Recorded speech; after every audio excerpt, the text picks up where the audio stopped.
Finally, it is Friday. From the cold and windy plains of western Kansas, Major Spoilers brings you Finally Friday.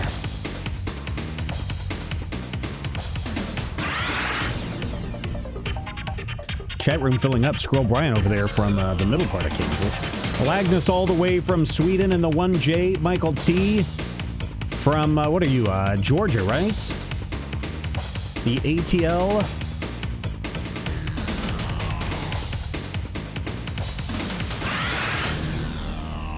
Finally, Friday is being brought to you this week by Major Spoilers VIP and Patreon members. You can show your support for everything we do and join the growing group of Major Spoilers fans over at patreon.com/Major Spoilers. Happy Friday, everyone. Glad to see you there, wherever there may be for you. We've got a worldwide audience. Some of you coming from out of the country, some of you from inside the country. But wherever you're at, we're glad that you're here today. I'm starting to feel like I'm about to roll into some Bob Ross talking territory. I've been watching a lot of Bob Ross on YouTube. It's comforting. It's a good, usually when I sit down to watch TV, it means it's an excuse for me to take a quick nap. And Bob Ross, he doesn't do it for me. He doesn't put me to sleep, because I always find it fascinating when Bob Ross can just go in and, do his little thing. He makes some happy little clouds here and there. He's making some mountains with his paint knife. It's got me an urge, some yearning to do some Bob Ross painting or some kind of art, whatever that may be. So let me try a thing here. Let me do this and see. Oh, there we've got a little tiny one. But let's see if we've got an Ashley Victoria Robinson joining us this week. Hello, Ashley. Hello. I'm sorry I was cutting it really close. Jason Inman and I were screaming about WandaVision. I was like, I gotta get out. All right. Okay. Let's see. I think I'm the only one that's hearing double Ashley. Everyone else should be fine. Right? I hope so. There we go. Ashley Victoria Robinson joining us today. What's going on, Ashley? Not a whole lot, like you said, just catching up on that WandaVision Life, which I was like so pleased about. Also, I know we're going to get into it a little bit. A lot of MCU news today, and It's 90 degrees in Los Angeles, so we are all about to pass away. 90 degrees in the middle of January. I know here in Kansas we usually get a January warm-up, and so it's not uncommon, like earlier this week, I think it was Monday or something, it was like 70 or something like that. Yeah. And then ever since then, the northern jet stream has dropped down, and it's been windy, like 60-degree winds. I know you guys complain a lot about the Santa Ana winds. Yeah. Santa Ana winds. You got nothing on what goes on in western Kansas probably 50% of the year with all the wind that we get. And with that comes the cold. So this morning, all week, I haven't been able to go out and exercise because in the morning, number one, I don't want to walk in 60-mile-an-hour winds. Number two, it may be 20, but with the wind chill, it feels like -2, and I'm not going to go out and walk in that kind of weather. Yeah, and you talk about us complaining versus like what you have, right? Like it's all your lived experience. But what's so weird is that it was hot yesterday as well. It was like 84. And then the day before that, it was like 60. So it's those wild swings. And we don't typically get those in January. We typically get those in April when you're transitioning into more of a springtime. Yeah. And then this time next week, it's supposed to be back down to like 48. 48? Does it get really that cold in Los Angeles? When I lived there, most of the time it was in the mid to upper 50s was as cold as it got. And of course, then everyone's wearing their big bundled coats and everything. And I'm just like, oh, I mean, yes, it's atypical for it to be that cold. And there's a week between now and then. So of course that could change, but it's gotten down to about 5 degrees Celsius above freezing in the time that I've lived here, but not typically. We're such old people always chat about the weather. J. Michael T says in the ATL, it's going to get down to 32. Oh my gosh, make sure your pipes are dripping. You got the little faucet running so your pipes don't burst and all that other good stuff. Stay warm. Let's talk about some Marvel stuff. We've got some Marvel news. And, as I always say, ladies and gentlemen, viewers at home, fans around the world, see if you can pick out the red flag words in this first story to see if this is something that you should buy into 100% or maybe take it with a grain of salt. Let's see. Sources tell Deadline that Chris Evans is cleaning the dust off his Captain America attire as he is expected to reprise the role in MCU in some form. It's still vague whether the deal is closed, but insiders say it's headed in that direction for Evans to return as Steve Rogers, aka Captain America, in at least one Marvel property. Let's see, there's some more. Sources add it's unlikely to be a new Captain America installment and likely to be like what Robert Downey Jr. did after Iron Man 3, appearing in Captain America Civil War and Spider-Man Homecoming. Wow, actually pretty good. She's got 9. Yeah, 2 of them were sources, if we're going to be fair. It was used twice. Yes, I'll allow that. Because so I hadn't heard about this news until you mentioned that we would be discussing it because it's not news. Yeah.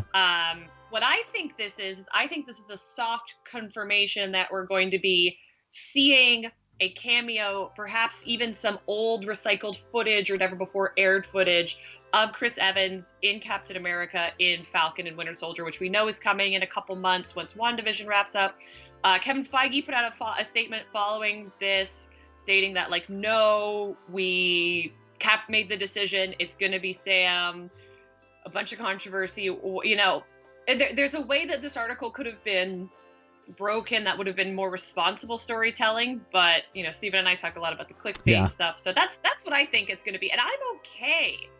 I'm okay with because in the Sam Wilson Captain America story, Sam has problems throwing the shield and getting it to boomerang back to him the way that we classically see Steve doing it. So, like, I'm fine if we have a moment where we see a flashback and it's Chris Evans in a button-up shirt being like, no, you got to throw it like a baseball or something like that. Or you see some old footage of them working together from when we first met them in Winter Soldier. But we're not getting another Captain America movie. Also, they're not going to be able to pay Chris Evans what he's going to want to come back he's going to need $50 million at least for whatever he does. So one other thing, this is below the advertisement, the big, ugly middle advertisement. We used to call these, what do we used to call these? Big, ugly, fat ads, boofas. Marvel had no comment.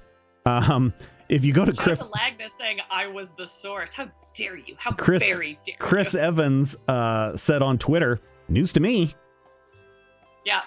All right, let's jump to another story. This one is just breaking just before we start. This one is coming from, where's this one from? From Variety. If you didn't know, the last one was from Deadline.com. I used to really like Deadline back when Nikki Frank was in charge. I really like what she was doing over there. But anyway, Variety, which is owned by the same company that owns The Hollywood Reporter, by the way. They're both owned by the same parent company, and I think they're both now housed in the same building. Anyway...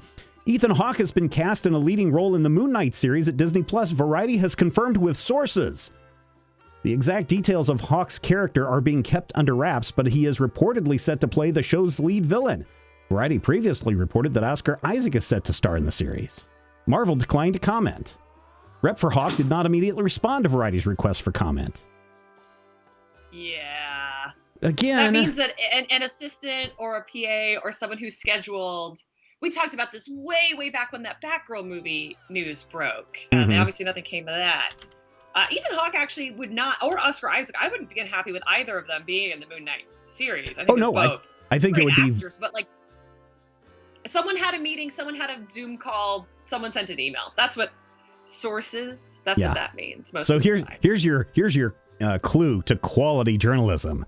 If Marvel responded, we are excited to have Ethan Hawke playing the main villain in Moonknight, then yes, you can take that to the bank. But, you know, I don't want to get into... Or we will be announcing further or confirming this at our upcoming event, live stream, whatever. Yeah.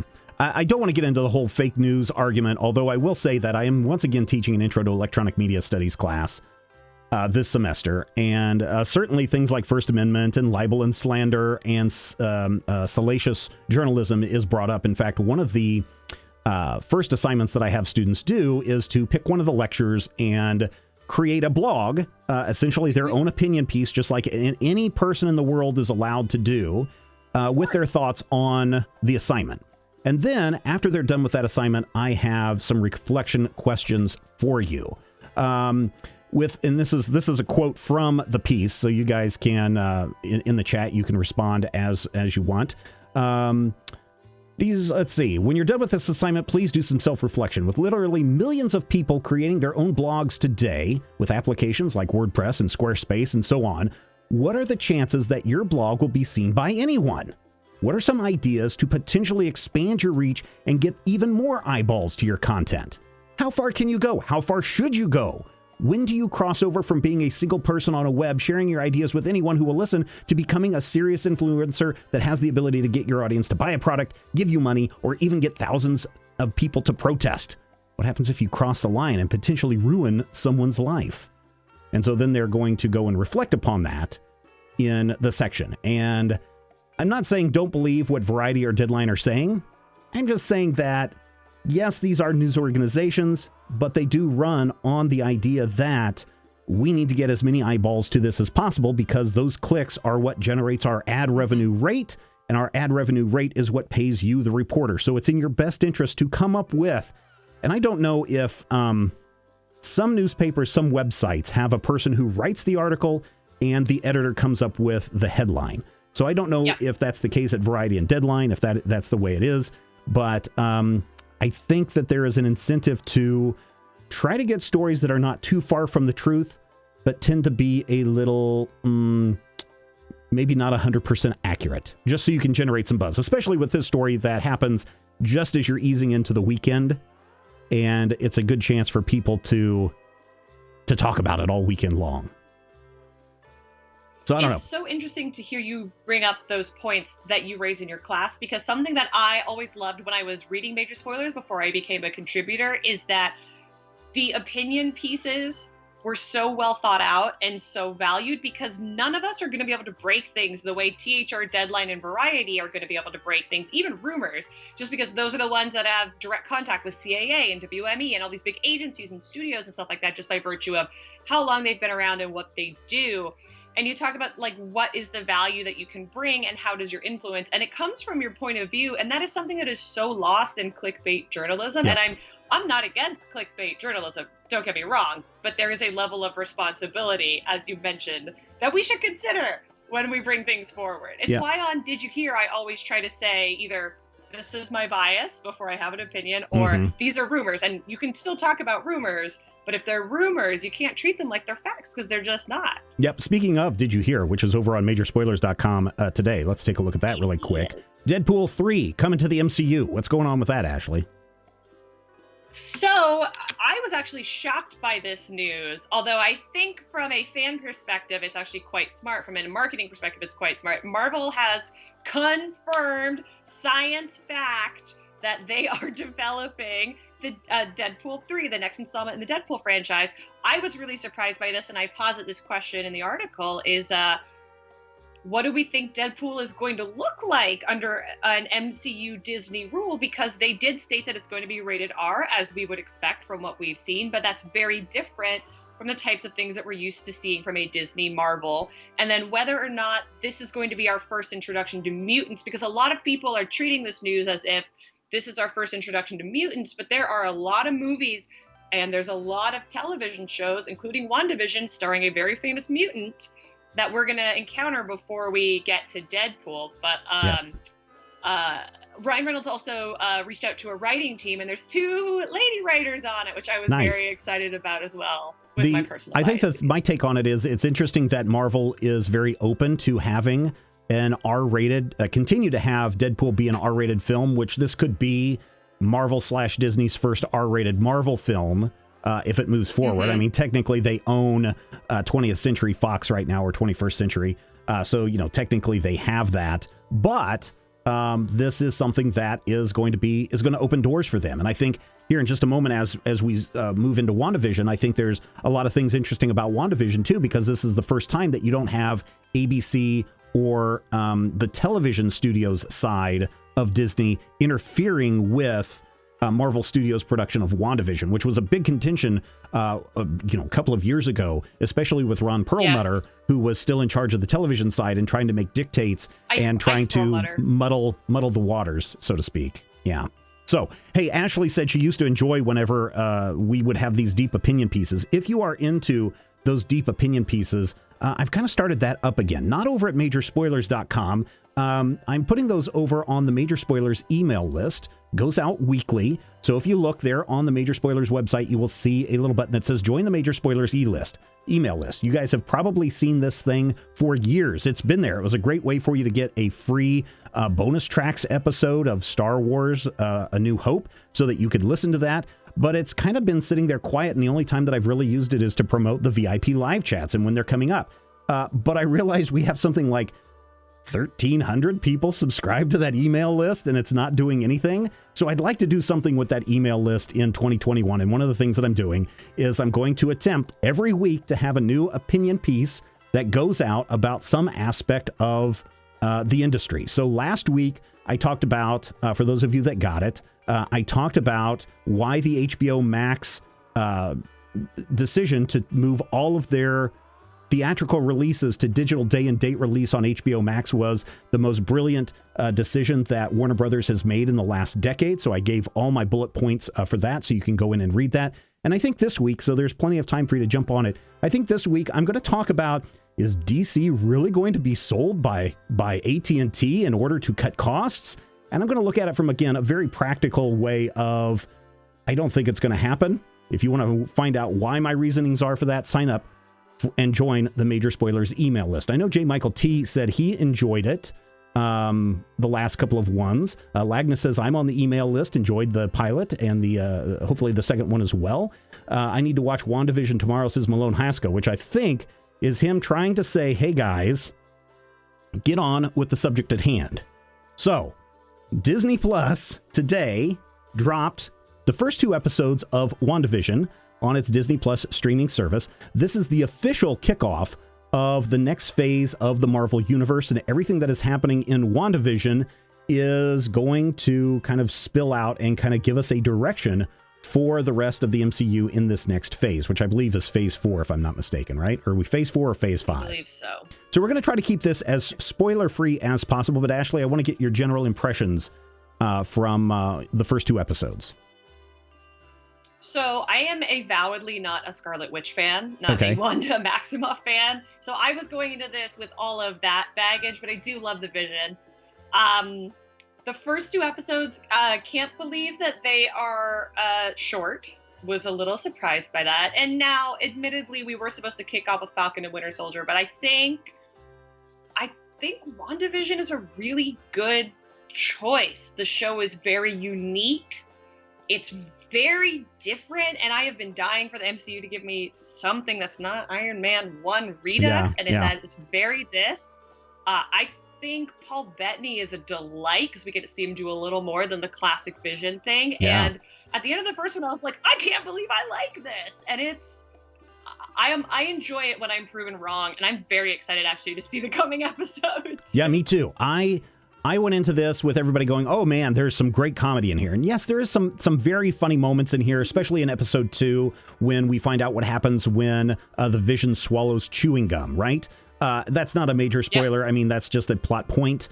But I think what is interesting is on a number of different aspects, but it's a creepy show, right? I mean, it plays it off as we are watching a 1950s sitcom. We're watching an early 1960s sitcom in the second episode, which is more Bewitched based.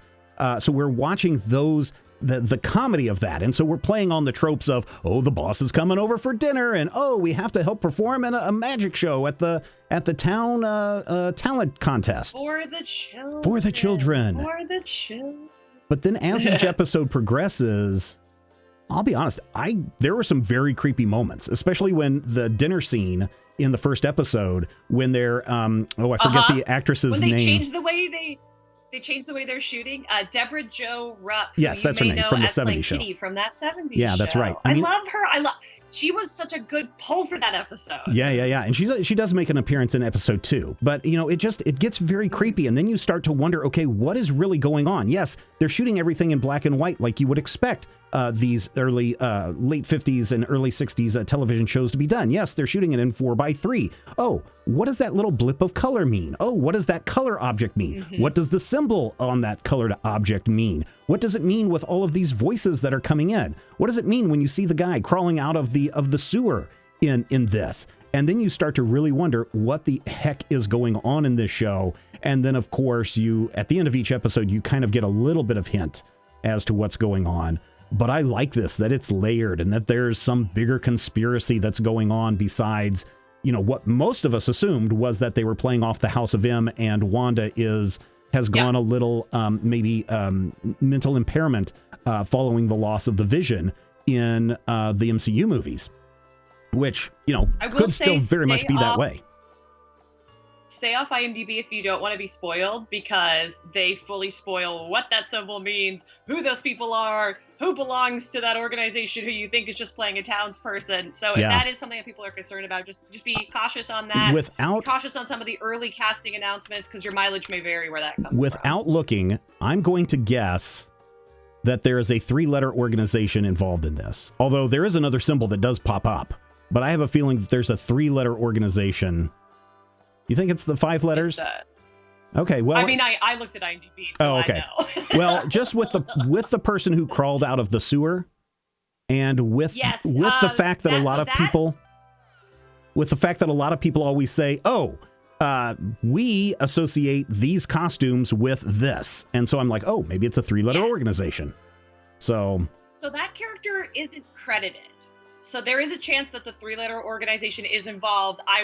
I would assume, based on what we know about comics, that they probably are. The 5-letter organization is definitely involved. Yeah. But I think if you are, I think you kind of have to be Marvel Comics savvy to enjoy the show, which is my only real argument to broke with it, is if you're not familiar with Wanda and Vision's history and the twins and how they come together and then break apart again, and who these Avengers organizations that they either work with or work against are, the MCU hasn't really set them up for us to this point. So I don't really know if your more casual MCU fan is going to, it's a great show and you would enjoy it and you would laugh, of course, and maybe the mystery is better that way, but I don't know if they're going to sit there like me and go, oh.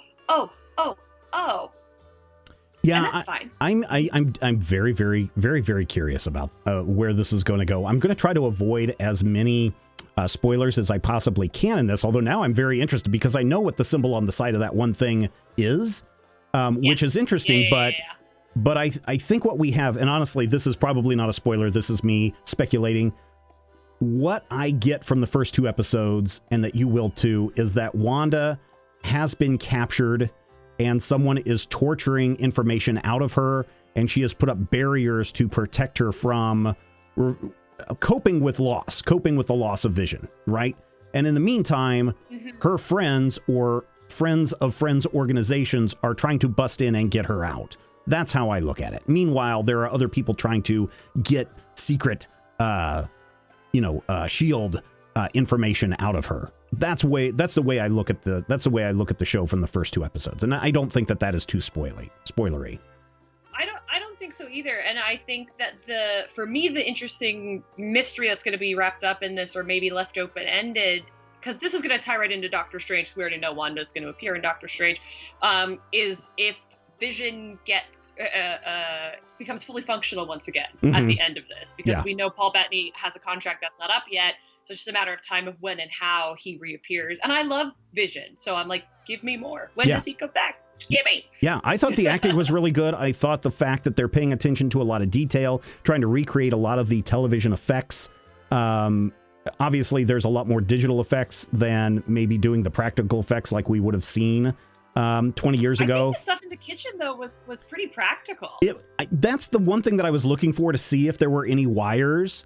Certainly, there's one scene, again, not a spoiler, where a plate breaks and Wanda puts it back together again, which literally they're just rewinding the film, playing the film backwards, which I thought was really good. So I really like that attention to detail that's going on in the piece, including having the laugh track that goes on at different points in the show. They use very intelligently to tell you not only when stuff is funny, and like Steven mentioned, stuff is very funny, but also when stuff is very sinister. Like whoever did, shout out to the editors of that show, because they're doing the Lord's work. Yeah. So far in the first 2 episodes, I'm very, very pleased with it. I am interested to see where it goes, and I really want this to pay off for Kevin, was it Feige? Because this again is see what I can do if you just stop meddling in what we're trying to accomplish here. And again, this goes back to the Perlmutter debacle from a couple of years ago with Agents of S.H.I.E.L.D. and where that show went. And so, again, I think there can be some really neat things that come out of this show and expand the MCU universe and set us up for what's coming next. Now, whether that is a Hydra storyline, whether that's another organization storyline, whether that is the setup or the buildup for the secret invasion with the Skrulls, I'm very interested to see where this goes out. The other thing that I'm guessing that's going to happen and continue to happen with all of these shows that Disney Plus puts out is they will launch with either the first or second episode. I think they want to try to give you at least an hour's worth of content in the launch of any show.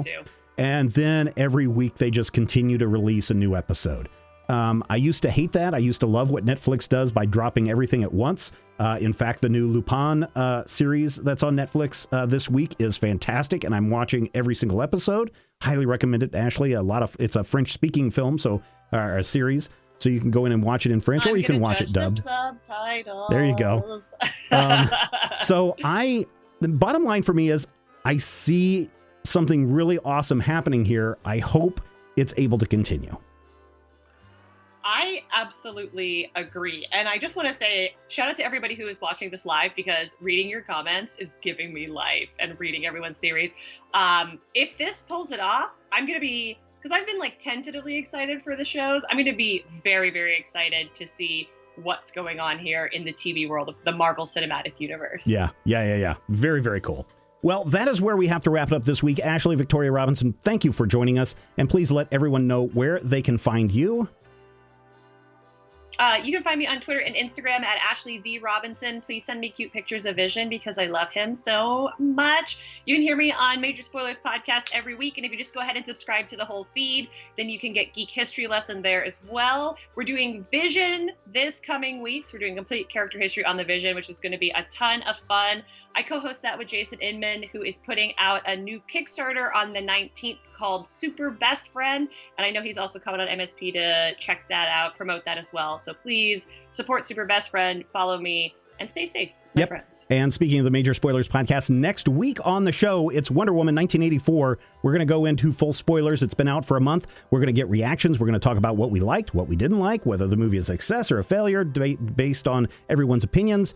That's all next week on the Major Spoilers Podcast. Until then, do good, be good, take care. Check out all these awesome people in our credits. Find out more at patreon.com/Major Spoilers. And we will see you all again very soon.